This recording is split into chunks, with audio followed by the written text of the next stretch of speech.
So, lecture 3 is about verification. In the last lecture, when we talked about inference time scaling and the generation verification gap, basically what we discussed was that language model seems to be able to know the answer to many of the hard questions, and especially with methods such as repeated sampling or other scaling test time techniques, they can generate one. But a question is, how can we automatically select which answer is correct or guide the model throughout the process of answer generation? So that leads us to verification, which we are learning about today. So in today's lecture, we are going to learn about the following 4 papers, and there is a progression of like how our the way we approach verification changed or progressed throughout the years. So let's first start with training verifiers to solve math word problems. This is a paper from OpenAI in 2021. And the motivation for this work was that LLMs hallucinate and can confidently present wrong solutions to the users. This still is true to this day. 4 years later, of course, the model have become significantly better. There is also, at the time, one of the contributions of this paper was to introduce a new reasoning benchmark around math. And you can see here in blue one of these problems. This is the type of problem that at the time it was hard for LLMs to solve, and this led to this new data set, and that has become kind of a big part of many of the benchmarking tasks for LLMs. And even to this day, this data set is called GSM-8K, and even to this date, for smaller models and benchmarking, it's still a very useful language modeling evaluation, and you can consider it for the type of evals that you want to define on your projects as well. So it basically consists of 8,500 grade school math problems.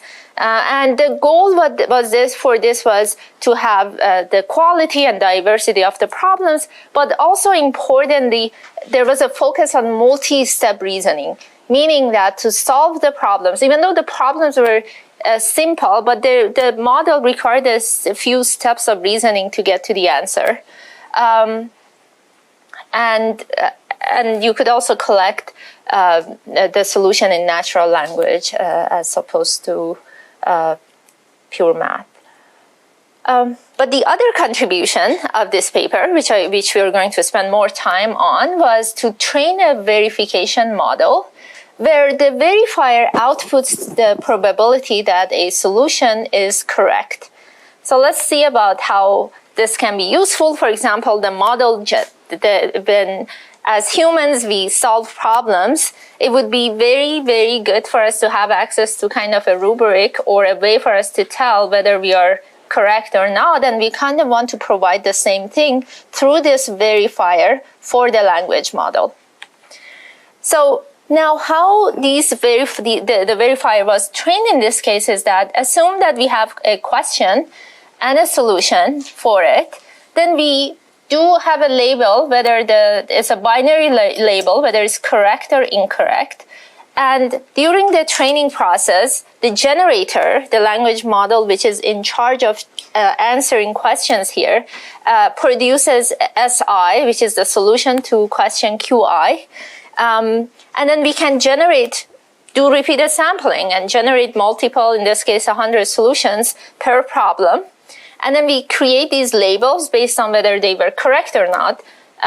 Remember that these questions and answers were selectively designed by a lot of manual human supervision. So we know what the final answers to these problems are. So we can just, based on that, create these labels for these problems. And then, given that, we can train a verifier, because now we have a question, we have a solution, and then we have a label for it. Now, the way we use it at test time is that at test time, again, we generate a lot of answers, and then we use the verifier and look at the score, basically the log probability that is in this model now, to see which one has a higher score, and use that as our and show that as our final answer. So in this paper, the verifier was trained not just based on the correctness prediction, but there was also a language modeling objective. So the language modeling objective is also like given, for example, here, given these tokens corresponding to the questions, the moment we get to the solution token, we also add a loss that kind of motivates the model to predict or reduce the solution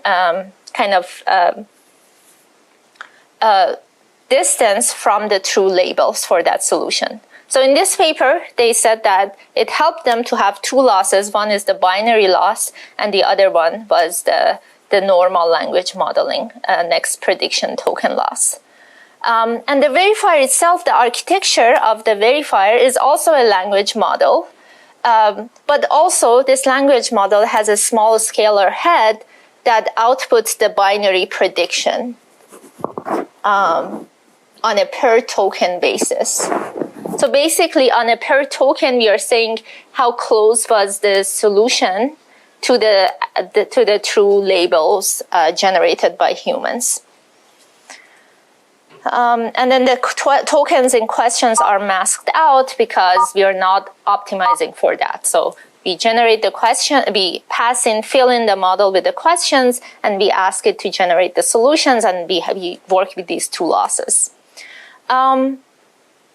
The way they trained the model was to fine-tune the generator language model for 2 epochs, and then sample 100 completions per question, label it, whether they were correct or not, and then train a verifier for a single epoch on this data set. So first, they did fine-tune the language model on that data set, on a portion of that data set.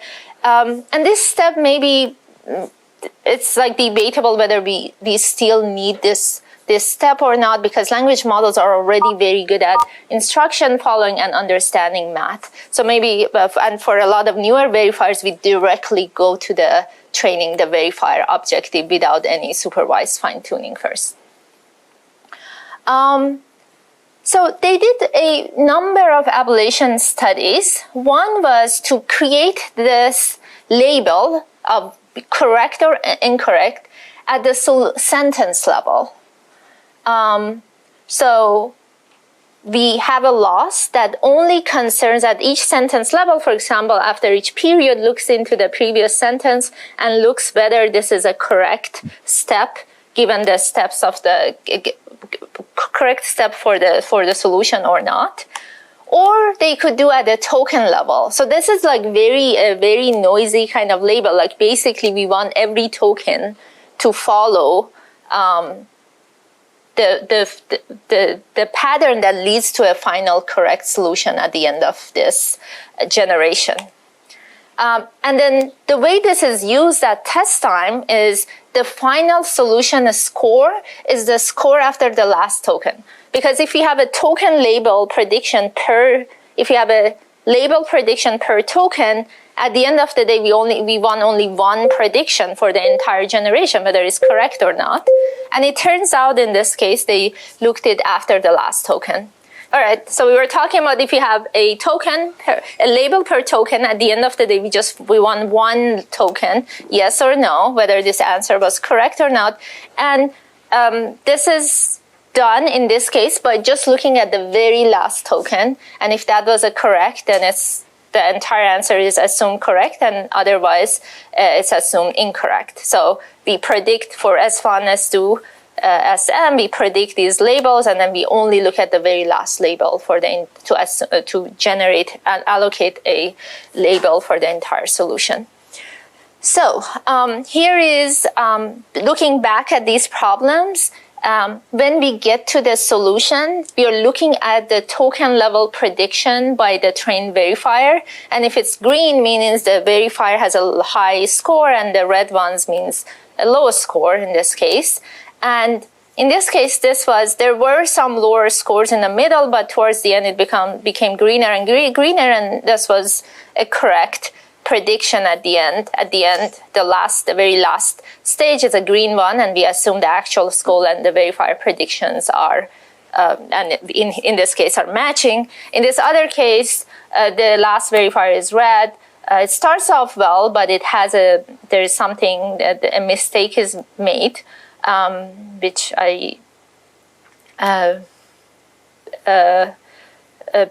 which is towards the end of this generation step, and the actual score is negative, and the verifier prediction is also negative. So this is how basically this verifier is trained for GSM-8K, and then they did some ablations or comparisons with a baseline where we just directly fine-tune on this data set. Fine-tune meaning with supervised fine-tuning, so we just take the base model and the next token prediction, or we do this verification stage where we generate 100 samples at each generation and use the highest score of the verifier as the delivered output by our system.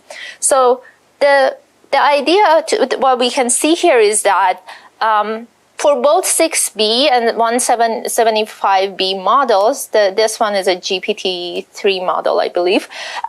For both of these, verification seems to work better, especially as the training set size for the verifier increases.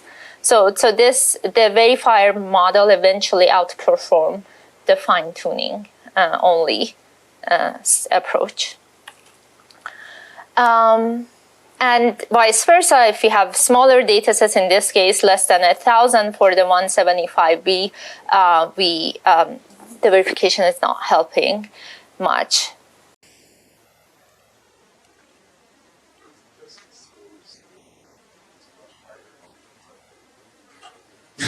Sorry, what? Can you speak up? Like to test the score rate, the test solve rate of the 6B verification is much higher than the 500 on that smaller data set. Like the orange line still like. Isn't it lower? Okay, I see. Than 175? Yeah, okay. Let me go here. So this is another result which is very interesting, and this is something that could potentially be a research project that you guys can look into. So what they did is that they tested two approaches: one, having a larger generator and a smaller verifier, and two, having a smaller generator and larger verifier. And what they saw was that the larger generator helps with a smaller verifier, it does better than vice versa. And to some extent, this is intuitive, right? Because if we assume generation is naturally or on on average is a harder task than verification, then this might make sense. But finding the Pareto optimal of how these two can kind of be the sizes with respect to each other would be a very interesting research direction question, especially right now, as the base model or generators have improved a lot. And also we have access to a lot of verifiers. On Hugging Face, there's a leaderboard of verification verifier models or reward models that can be tested against. Again, this was the main message from this ablation study. Another result that about test time scaling that they're showing is that as they increase the number of completions per problem and then they use the verifier, it seems like around 400 or so, the verifier, that's where they get a lot of benefit, but after that they're not getting a lot of benefit. So if they sample 800 solutions and they use the verifier against that, the verifier kind of fails to track what's best and what's not compared to the true kind of distribution of the solutions. So one question for you is that, do you remember last time when we talked about majority voting? What was the range that we were getting out of that? Like, we show that majority voting, although is useful to some extent as we increase the number of samples per query, it fails after some point to track. And that's the generation verification gap. Does anyone remember that? Okay, so that was, we saw that the failure happens after 10 to, like we never got to 50 samples. Like, even though the coverage goes up, the pass at one, or basically how we can select the correct response, fails for around 50 or less for the majority voting approach. But here they're showing that up until 400, they can increase the accuracy and their verifier is still useful.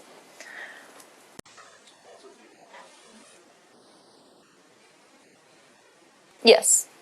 But these, but when they have, so they do have the true labels per problem, and then when they are testing this verifier, the verifier ranks these at each point. Say for 400, these 400 solutions, they take the highest score and they compare that against ground truth, and that's what they're reporting here, whether that was correct or not.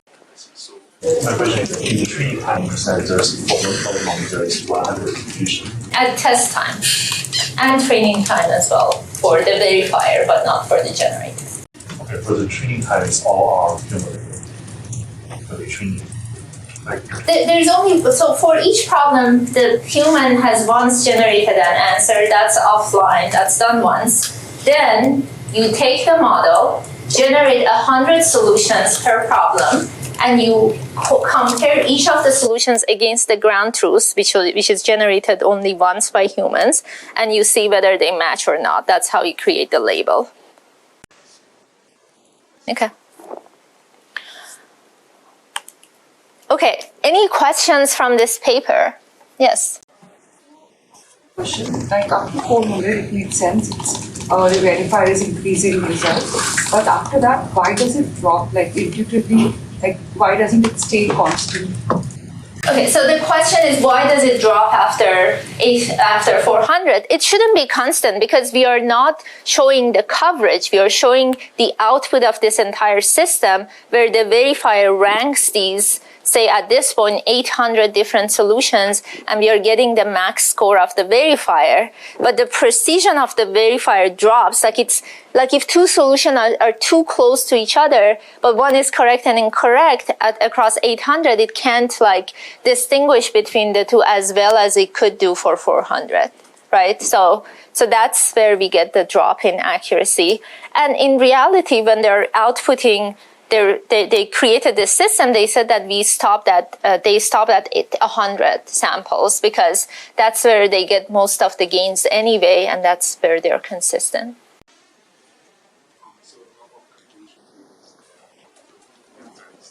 Getting longer and longer. Oh, just mean we have more answers. Repeated samples, so parallel. Okay. So same question, you ask the model 100 different times to solve that. Yes? When they generate a label, if it's a sentence response, how do you distinguish like one could just be a paraphrase of the other and just to be like matched one by one? Like word by So word. because this is trained on a larger data set, and because the verifier, and they consider both sentence-based and token-based, it still works. Because the data that the trainer, first of all, the verifier is a language model itself, so it knows a lot about this space itself, but also through this label training, it has been trained to be able to distinguish between correct and incorrect. Yes? Does it make sense to do test time scaling on the verification itself? So the question, let me repeat the questions because not one of you asked this before. So the question is, does it make sense to scale the verifier, do test time scaling on the verifier? Yes, and we're going to see that in the future slides. Yes. The part that you showed, like verification versus fine tuning, you showed that like before, like around like 1,000 steps, like 1,000 like training size, right? The fine tuning actually does better than the verified. Does that happen again? Like if you scale like to higher training But you mean sizes? the fine tuning versus verification? Do they cross each other? Again, yeah. I don't know.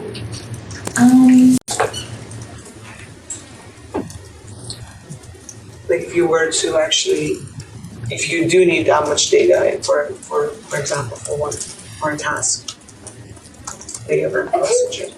I think they would, like, if you have a ton of data, like a whole lot of data, then fine tuning and verification, probably they're going to be the same. They're going to kind of converge to the same thing. But the beauty of a verifier is that you are not fine tuning your base language model. You're not making it like really custom to like one data set or one specific task. So that base model, the generated model, remains general.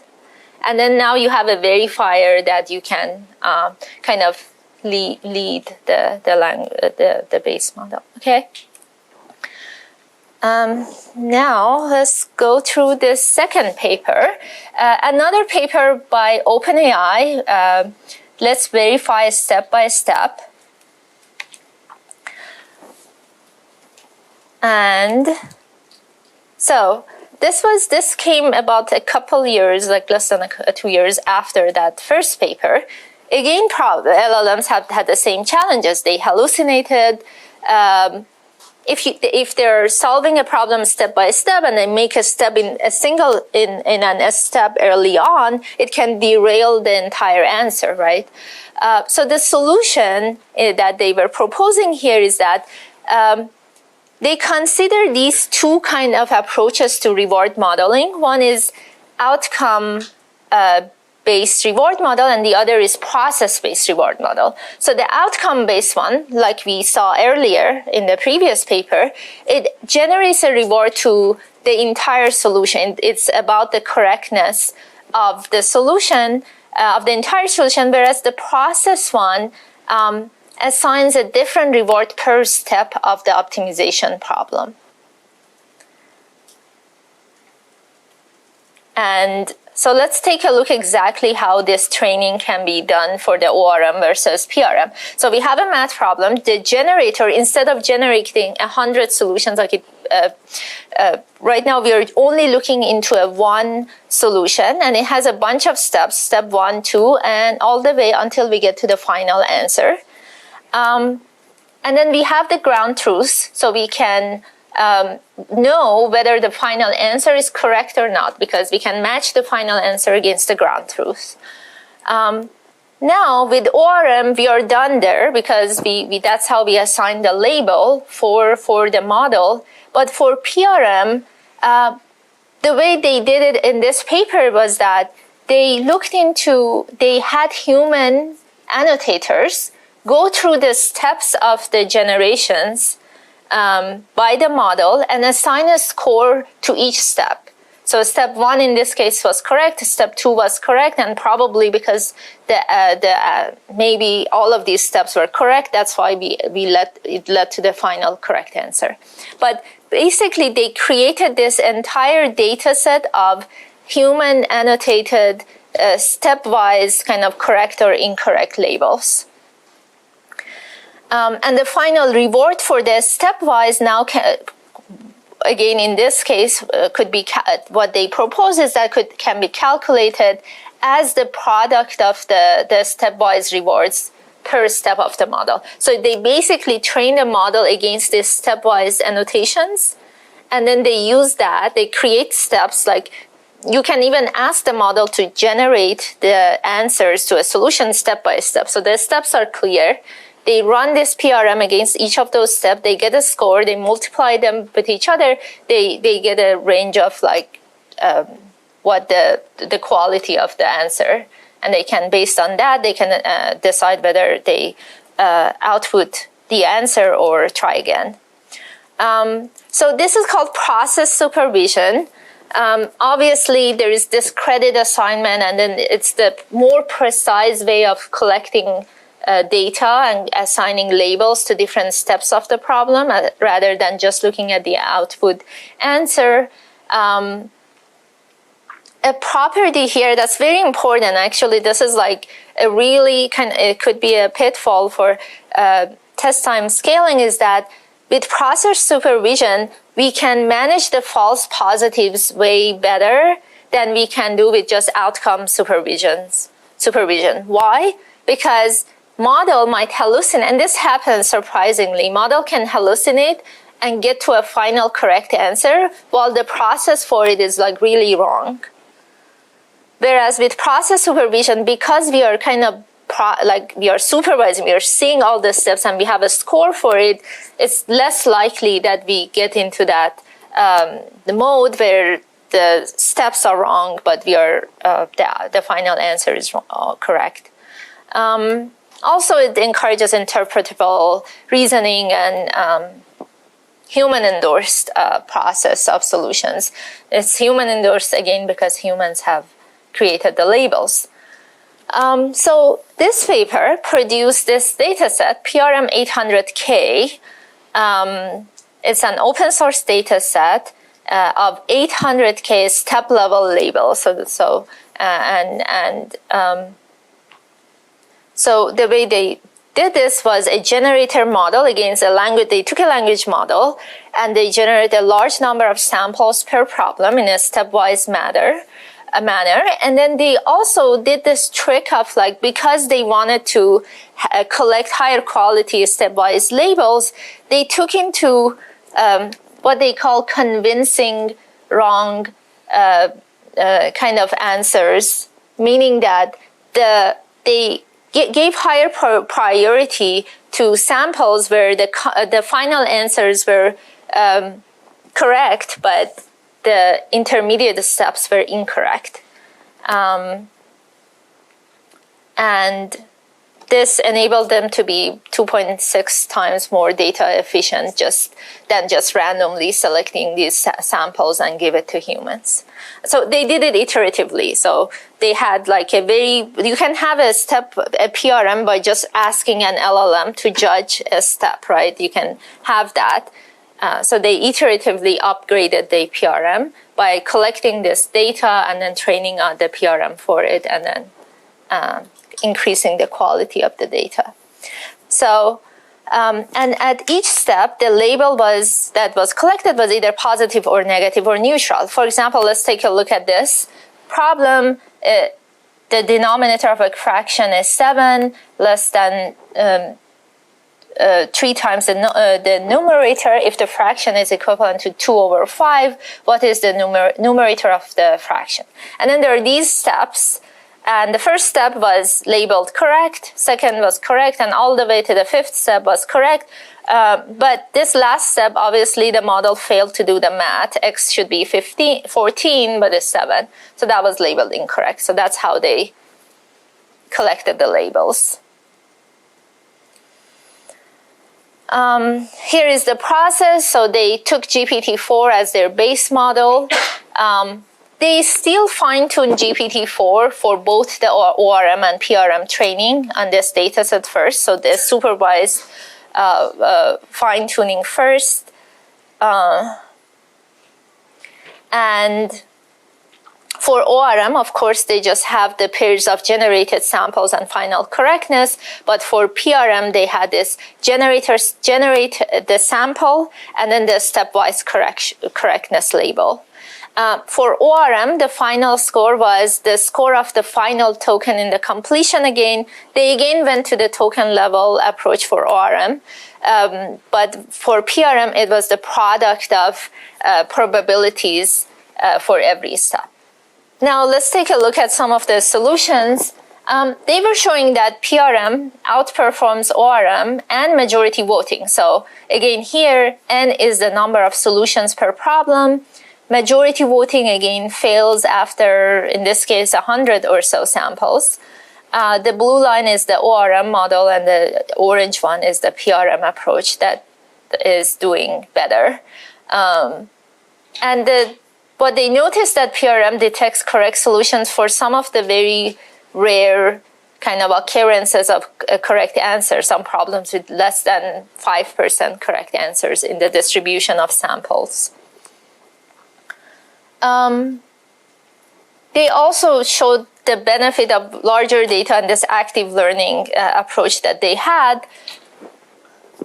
Again, the other kind of observation that they were showing is that PRM seems to be more data efficient. So the number of labels that they collected for PRM, if they match that against ORM, both PRM and ORM benefit from more and more labels, but it turns out that the PRM is more sample efficient, right? So if they have 100 solutions labeled per problem for an ORM model, that's kind of like having like one solution per problem based on the PRM approach and so on. The other interesting property, and that's what we all should strive as we are training these kind of verifier and reward model, is the generalizability to new domains and new data sets.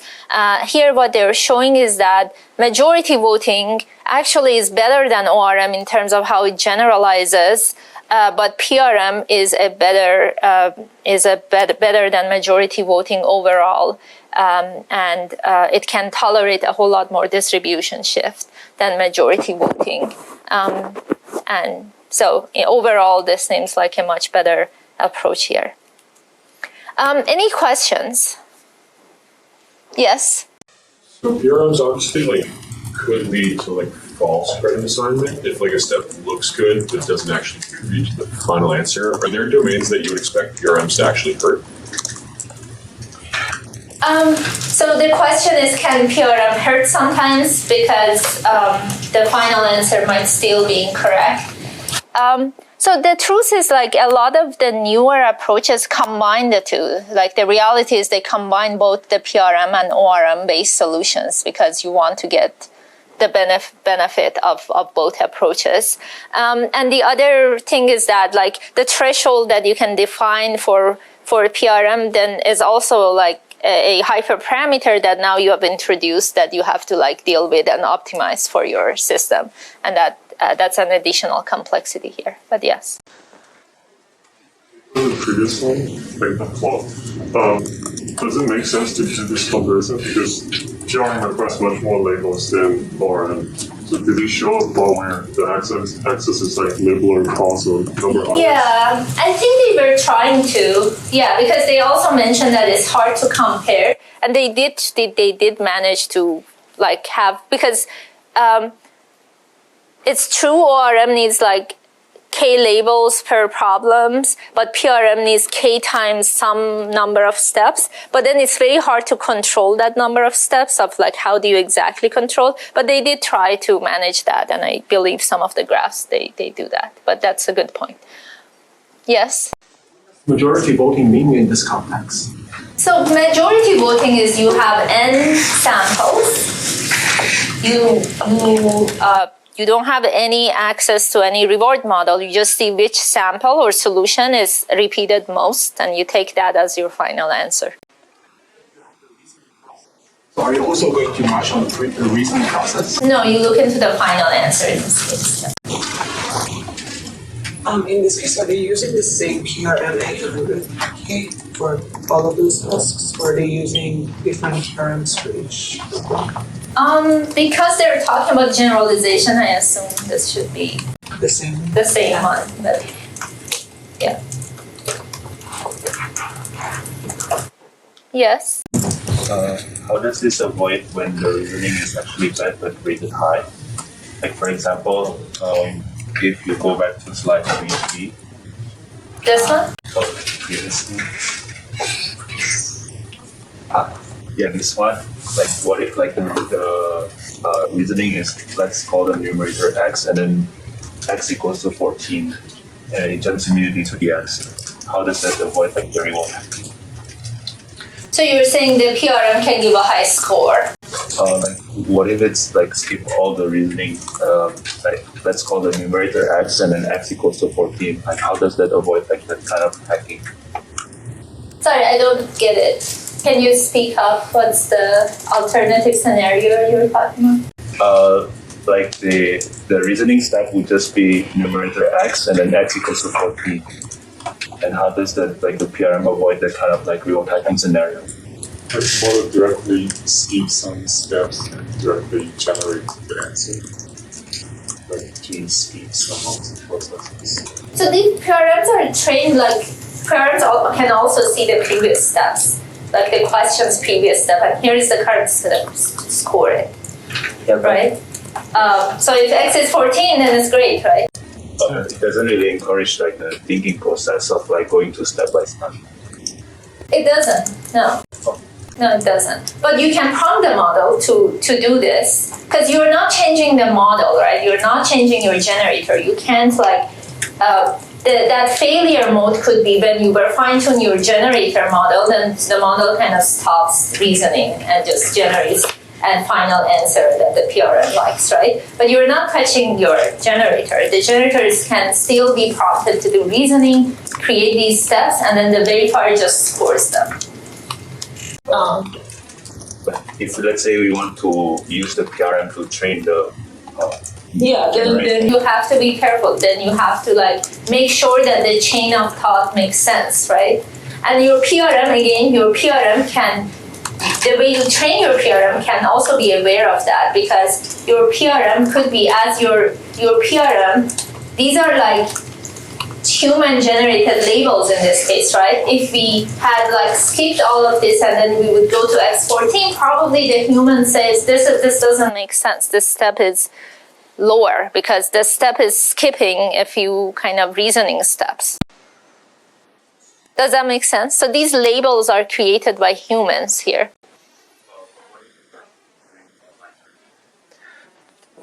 So if the labels are not generated by humans, and we're going to see that in the next paper, yes, that is definitely a caveat, like, and something that you can make sure, but there are ways to handle that as well. Okay, so for now, let's assume these are human labels, so the processes are labeled in a way that they make sense as well. We have so many things to encourage these generation to make sense. First of all, the generator should generate the steps. The PRM is trained on human annotations that they also make sure that this step makes sense given the prior steps. Any other questions? Okay, let's go through the next paper, Matt Shepard, Verify and Reinforce LLM step by step without human annotation. So we're getting to what if we didn't want to collect that many annotations from humans. So again, motivation is that having stronger verifiers shows the potential to really improve model reasoning behavior, especially if you do test time scaling. PRMs have shown more potential than ORMs, but they require a lot of data and it's hard to collect these data. So can we automate the process of label collection for PRMs?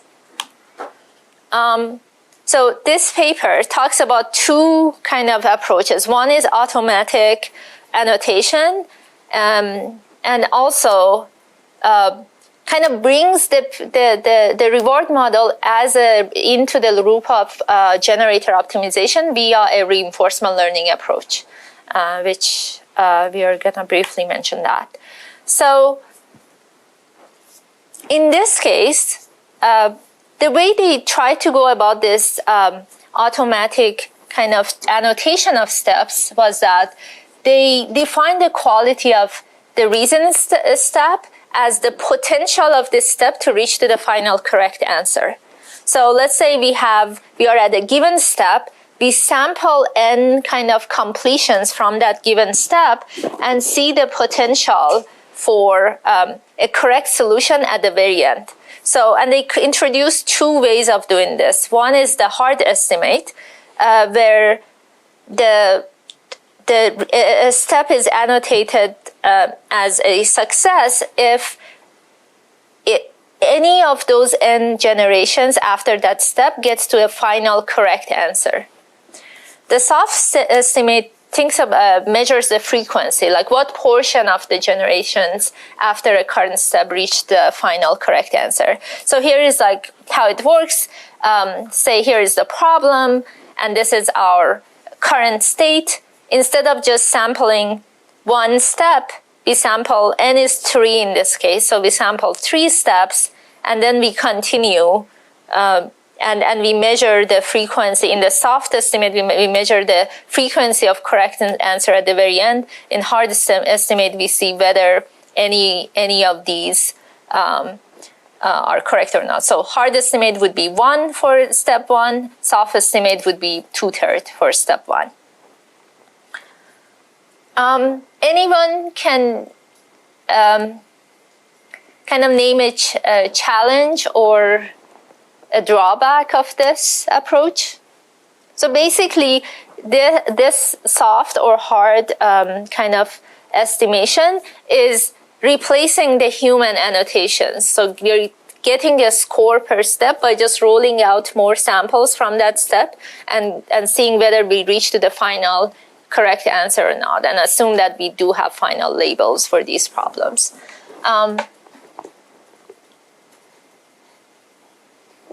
Yes? More unpredictable paths have a lower rate. When the unpredictable path could be the only way to solve. Sorry, speak up again if it's unpredictable. Or like unusual approaches to solving a problem. But it could be scored as low or something that might be the way to be able to solve that problem. So it might be a really hard problem. That might be able to lose that path to that solution. So that is correct. So basically, say n is 3 here, maybe we needed like 100, n equal 100 to see that final correct kind of like trajectory to score this step, but we won't see that if we just look into 3, right? And then we give a score of 0. Anything else?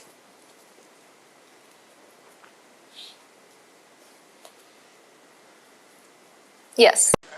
guess this is similar, but if you're dealing with like a hard question, if you're taking the approach of like generating a lot of samples, a lot of the samples can just not be correct or not be the correct way to do it. So you don't get any signal for hard problems in this case. That's right. But also it's right doesn't mean every step in the middle is right. Exactly. I think this is like probably like these two that you all mentioned here. One is for hard problems you don't get signal. The other one is what if there are like wrong steps in the middle and we got to the final correct solution? We still label those steps as correct. So the hope is that if you have more samples, it shows the wrongness in one of these kind of trajectories, but it's not guaranteed. So, so here's the verification process. You sample n candidate solutions, score them using the PRM, and you select the highest kind of PRM score across the generated samples. They also took this PRM and trained the model with this PRM to encourage the model to generate steps that are scored higher and higher by PRM. So PRM basically served as the reward model for this. They looked into the hard versus soft annotations, and although the loss function as they increased n would be, it seemed like the soft annotations were doing better, but somehow what they observed with the n equal 4, the depth of like the trajectory completions to collect these labels, that's where they get like their best results anyway. So it really didn't matter whether they used the hard estimate or soft estimate, and they went with the hard estimate at the very end because it was just easier to measure that. So Here is another comparison with baseline. So here they have SC is self-consistency is another name for majority voting. Which solution was most consistent?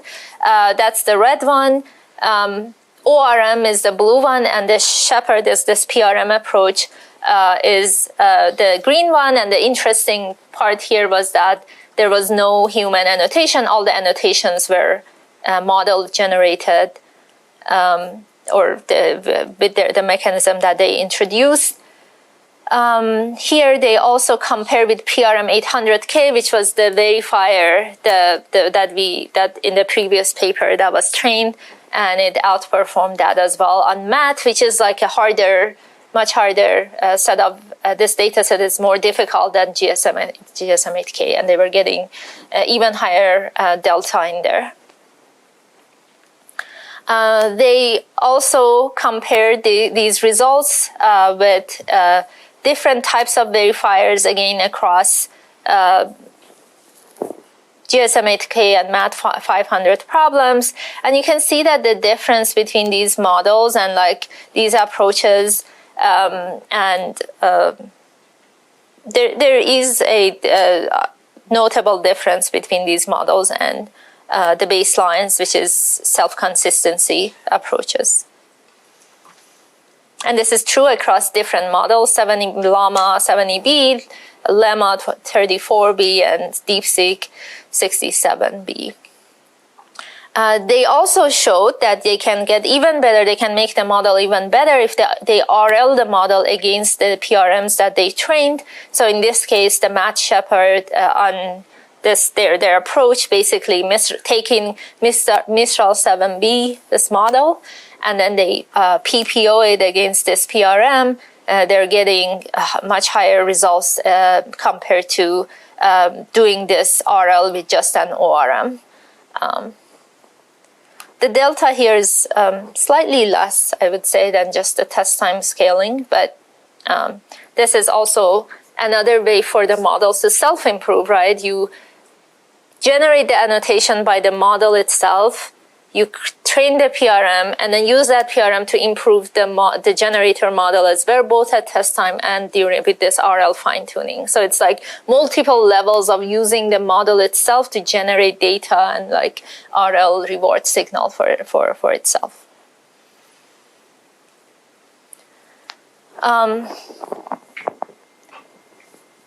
Yeah, and then they can do RL and PPO and do verification on top, and they get even better results. But it seems like kind of their optimizations are plateauing at some point. Any questions from this paper? Yes. Are there ways to build PRMs that like incentivize like self-error correction, which I imagine would be like a desirable thing, but like if we're only rewarding each step being correct, we don't necessarily end up enforcing out like trajectories a lot of incorrect steps like backtrack and stuff like that. So encourage PRMs to do more self-correction. Yeah. Yes, absolutely. Like, for example, one of the methods that can be done is that you have a rubric or a set of rules that you give the model as you're scoring a step. So the model can check the step against this rubric that you've designed for this data set, and that can be used as extra signal whether this step makes sense or not.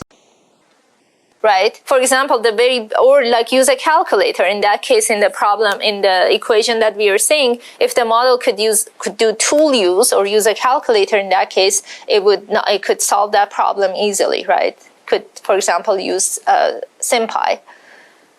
So there are ways to bring more supervision and more signal and enable the model to use tools and test time scaling and agentic approaches to improve the verification process. Yes. Verifiers, do they control the amount of test time compute?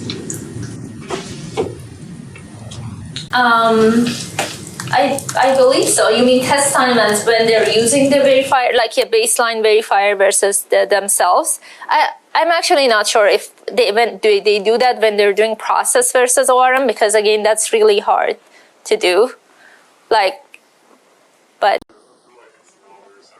interesting because you're scaling things at different rates. Yeah, Like, I think that could actually be a question that you could investigate. Like you can sample more on the generator, you could sample more on the verifier. If you're controlling for a fixed compute, how do you allocate that? So one of the challenges here is that usually like the ORM and PRM should come from the same data for us to do like a good like apples to apples comparison, right? Because if you do train a PRM and someone else train an ORM, it makes things a bit harder. The training data also matters a lot. Any other questions? Yes? Can you go back to the previous slide? Yeah, I was just, oh no, it was basically for this one, I was just curious as to why after using RL, they stuck with evaluating performances with greedy decoding. I was just curious like whether or not, raising the temperature like would have made a difference, or that was the only way they could have seen like the smallish delta. So the reason, so the question is why they stopped greedy decoding, why they didn't do like temperature changes and test time scaling again, right? I think that's what this slide is. So they then in this case, the verification is done against 256 outputs. So the previous one is no verification, right? The verifier is just using the RL training. Here it is at test time as well. Yeah. I think it's something that they didn't do, and it would be interesting to see. What if they repeat the process again? Generate another set of labels and train a verifier, and then, but starting from this RL PPO'd model. Yeah.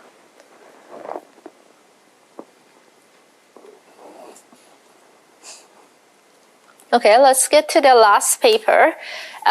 Shrinking the generation verification gap with weak verifiers. So this is the paper that from Stanford that came out a couple months ago at this point. So it's a NeurIPS 2025 paper. So the motivation again is the same. We still have a generation verification gap, but the approach here was a bit different.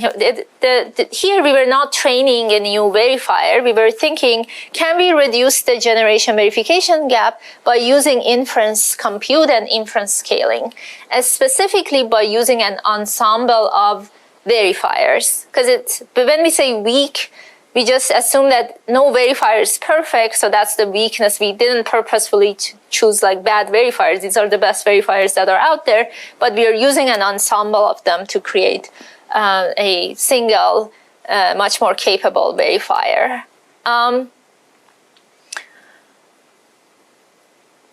So the property of weak verifiers is that they do correlate with the true label of the problem, but they have of the solution, but they have imperfections. And there are two types of these verifiers. We learned about PRMs and ORMs, but another one that we briefly discussed in a few minutes ago is that we can use LLMs themselves as a judge. We can show it an answer and ask it whether you think this is correct or not. The prompt could be literally that. Or we can have the model use tools and use rubrics and all that to generate a score for a model. So that's a whole category of verifiers that we can use on top of just PRMs and ORMs. So here, this first graph just shows how ensembling and using a number of verifiers they could be trained by different labs on different data sets. We're just like, and there are all these language models that take a query as input and give a score on the output side. Here we are comparing, we are seeing these 4 data sets. So in this case, we showing the performance of top 1 versus top 5 versus top 10 verifiers based on like how good they are in some ranking system. Overall, it seems like just ensembling them with each other and using them at test time does improve things, but not necessarily in a monotonic way. But the thing that always helped was that if we train a model a way for them to add them together. So assign weights for different members of the ensemble if we have labels from them. Here we have two methods, naive Bayes or logistic regression. These are very simple methods. Basically, you add a single weight per verifier to score them together. And if you have a training set for your with labels, you can basically come up with these weights, and now these results are on the test set corresponding to those tasks. So you basically say, for math 500, I have a set of labels. I use that to average my verifiers, find the weights, and then I use this averages on test data. So that does give, it seems like it does give a lot of improvement, just this simple task. Now, you can do other things. So the way Weaver works is by this score, weight, and select approach. So in the first step, we are going to score outputs of the verifiers and normalize them, so they're all on the same scale, and filter out the low quality verifiers. So in this setup even, we are assuming we have access to a very limited labels that we can say, okay, these verifiers are just so bad against our labels, we just remove them from our ensemble. We have noticed that this is a very important step, like your verifiers should be above a certain quality to be let in the pool of verifiers. So then you have your verifiers, you have your LM judges, you have your reward models, and then you get these scores from them, whether it's 0 or 1, or the log prob of correctness per verifier.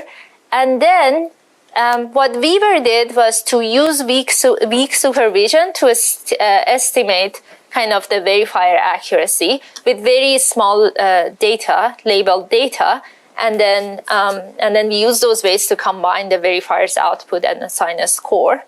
I go briefly through like how this weak to strong supervision works. Some of you, if you have taken deep learning courses or even CS329A last time, we talked about it, about weak to strong supervision. There's a whole body of work here. Weaver was specifically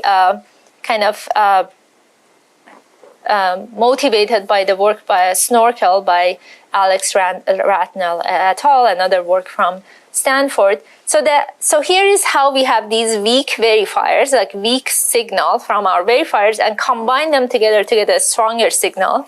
The setup is the following. We have n queries. For each query, we create k solutions, and then let's assume we have m verifiers. So we have a total of n times k times m labels. And our goal here is to get this probability of query I, sample j equal to 1 given all the labels that we get from all the verifiers. So how do we estimate this probability correctly? The assumption in Weaver is that each verifier captures independent aspect of the correctness. So this is a key assumption that we made. To some extent, the reason we get... So think about it this way. If you have a pool of verifiers, if all of them agree on the score that they give to any sample, then we are not learning anything new from them, right? If all of them are like 100% or the same score. The signal here is on kind of similarity and dissimilarity across this whole set of verifiers with each other. So under this assumption, we can write this probability for the response being correct given the labels that we have, and then we use two sets of equations. Again, the first equation is we can write it this way because we assume every two verifier I and j are independent from each other. The second equation is just the base kind of the way probability works. There's no assumption in writing this, and given these two, we can kind of define, we can write an optimization and come up with the weights that we can assign to each of the verifiers. And here we are comparing the results with a naive ensemble approach, and it turns out that it does help In some cases, the gains are more significant in GPQA Diamond and Math and MMLU Pro. And each of these problems that are relatively hard problems, for example, the GPQA, our baseline is already low, but the verifier, this way of weak to strong aggregation of responses is helping getting a large boost over naive ensembling of them. Now, there are different ways that we can scale the verification compute. We can sample more generations. So instead of 10 samples, we can do 100 or 1,000. We can use larger models for generation and verification. We can increase the number of verifiers in the pool. And in general, there are different ways to assign flops or inference, scale inference compute for solving a problem. Here we are comparing some of these methods with each other. So the dashed kind of dark red line is the pass@k oracle, meaning that if we had like an oracle selector that would give us the correct answer, we don't have that, and that's why we're training these verifiers.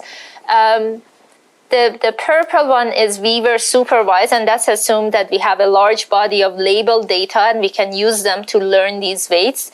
The blue one is the unsupervised. In this case, we're using 1% of the training labels for each data set.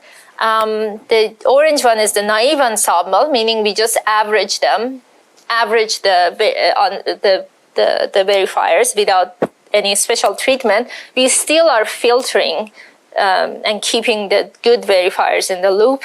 And then all of these are significantly better than methods such as majority voting or multi-agent verification. A multi-agent verification, or MAV, is it's just based on prompting LLMs and asking them to score a given response based on different kind of aspects that is produced. So kind of a rubric base, which doesn't do that much better or actually worse in these two cases than majority voting.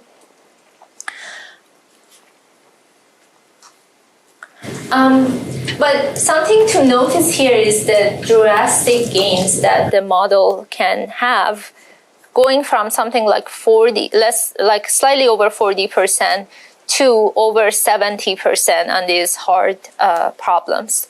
And in this case, matching a model like O3 Mini. So the thing that is interesting here is that we can use this weak to strong supervision to reduce the gap between model classes. So what we are saying here is that if we take a generator model of Llama 3.1 8B instruct and the verifier model, which is like the pool of verifiers that are 8B and below, we get an average of 70% on these data sets.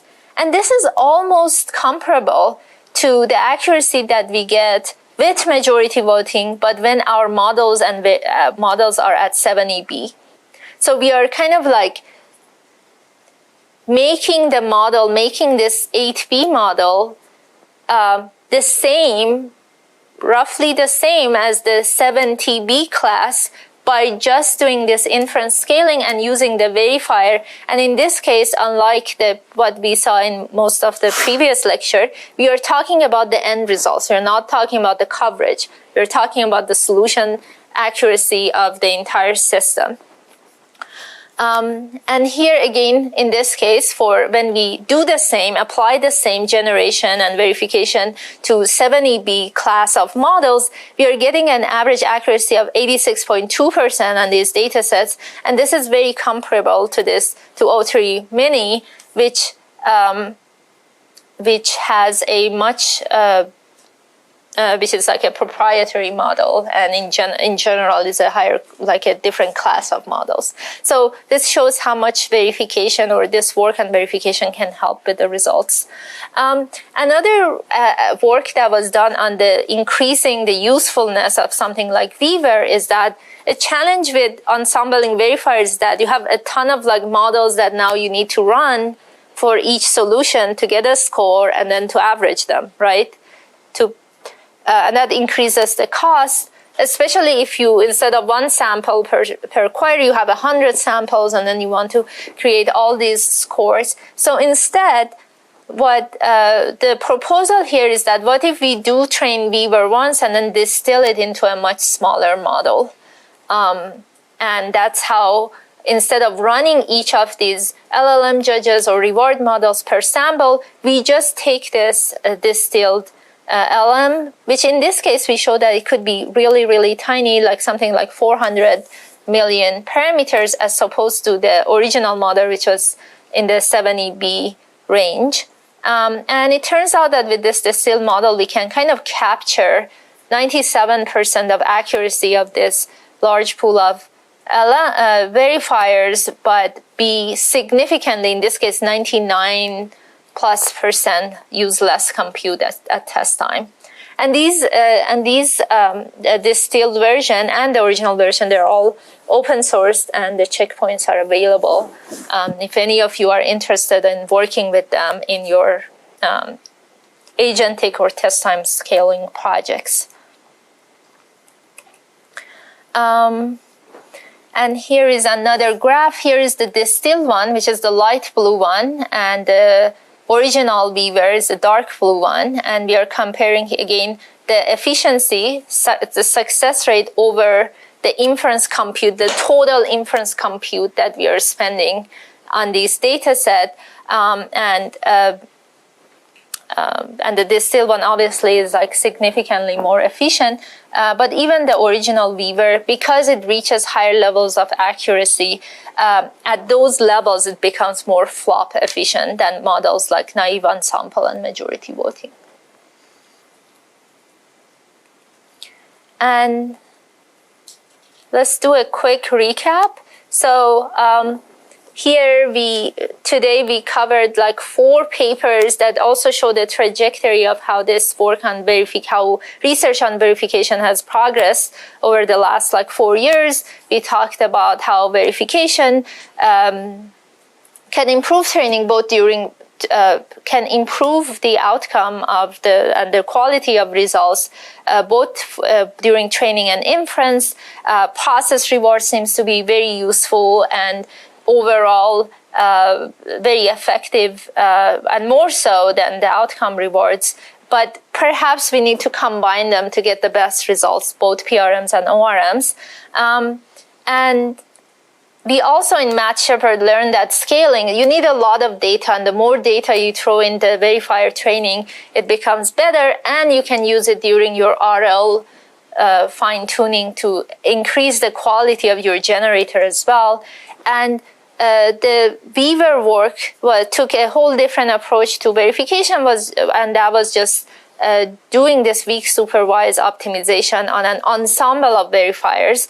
And in a way, we are using test time scaling, but by bringing more verifiers rather than sampling a single verifier more to get the results. And turns out we can distill that and capture a whole lot of the quality from a much smaller model.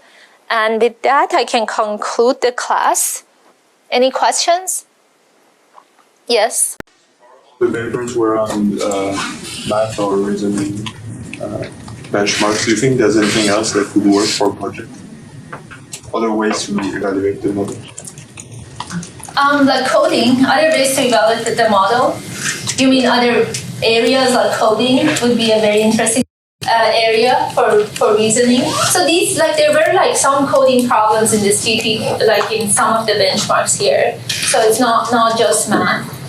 But coding is also a very interesting kind of area for verification. We will talk about code monkeys. This is a paper that instead of directly training a verifier, you can make the model, create a test time system to make the model generate unit tests, and those unit tests become your verifier. So that's an entire different approach.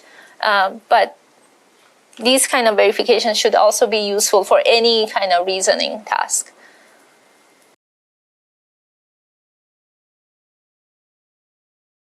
Yes? I'm curious, like, how do generation verification methods work with using models, like models that internalize this data into Okay, so the question is like, for reasoning model, how does the generation, verification, or these kind of test time scalings work for them? It actually helps them as well still. But the reasoning model, we're gonna talk about them in this class, but basically what they're doing, a big part of it is to generate these reasoning steps, use the reward for it, and do an RL loop, and generate positive trajectories, and then use that positive trajectories as part of training for the next round, right? So the test time scaling is inherently used to generate data and generate the training process, but they still would benefit because they still could explore different parts of the solution space with more sampling. Like industry knowledge, using the training on the test method. Do you think like in the future, like these two projects will converge, or do you think maybe repeated sampling will only be used for generating the training data for? Yes. So the question is would we converge to a future where these kind of test time scaling, repeated sampling, and so on is just for training time to create the data, and then at test time we just ask the model once. I think that's the direction we want to go, right? We want the model to be really, really good at pass at one. Like the first time we ask it to do something, we want it to generate, and that increases the efficiency and all that. Like that would be the hope. One challenge though with making the model too to make the log probes of the model too sharpened through one answer is that the creativity and diversity of solutions may be lost somehow during the training. So surprisingly, we still like models that are very have a lot of creativity and diversity in the way that they think, and that's like a good feature that we want to have in the models. Yes. Does it matter if generator and verifiers have very different architectures? For example, if the verifier is like a mini version of the generator versus if they're very different architectures? But does it matter like which one is empirically better? Okay, so the question is if the generator and verifier are from the same family or not. That's a good research question. I think in general, it's interesting. Models like their own generations and their own way of interpreting results much better than using a different family of models.